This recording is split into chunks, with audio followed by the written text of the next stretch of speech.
សង្ខេបស្ថានភាពនៅតាមបន្ទាត់ព្រំដែនកម្ពុជាថៃអំពីករណីកងកម្លាំងយោធាថៃបន្តការបាញ់ប្រហារនិងឈ្លានពានមកលើដែនអធិបតេយ្យកម្ពុជា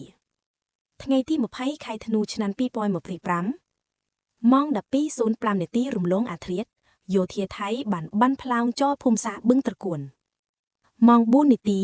យោធាថៃបន្តប្រើប្រាស់កាំភ្លើងធំនិងរថក្រោះបាញ់នៅភូមិសាស្ត្របឹងត្រកួនម៉ោង 4:02 នាទីយោធាថៃបានបន្តបាញ់ផ្លោងចូលភូមិសាស្ត្របឹងត្រកួនចាប់ពីម៉ោង 5:48 នាទីរហូតដល់ម៉ោង 6:35 នាទីយោធាថៃបានប្រើប្រាស់កាំភ្លើង 75 មីលីម៉ែត្រលើរថពាសដែកបាញ់បំបុកនៅភូមិសាស្ត្រអូភ្លុកដំរី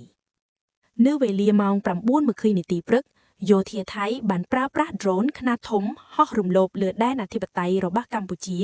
ចូលជ្រៅទៅក្នុងភូមិសាស្ត្រស្រឹកវាលវែងខេត្តពោធិ៍សាត់រហូតដល់ជើងភ្នំ 1500 ចាប់ពីម៉ោង 11:01 នាទីរហូតដល់ម៉ោង 11:16 នាទីយោធាថៃបានប្រើប្រាស់យន្តហោះចម្បាំង F-16 ទម្លាក់គ្រាប់បែកចំនួន3គ្រាប់មកលើទីតាំងអគារពាណិជ្ជកម្មឯកជនរបស់ប្រជាជនស៊ីវិលមួយកន្លែងជាប់ច្រកព្រំដែនជ័យជំនះ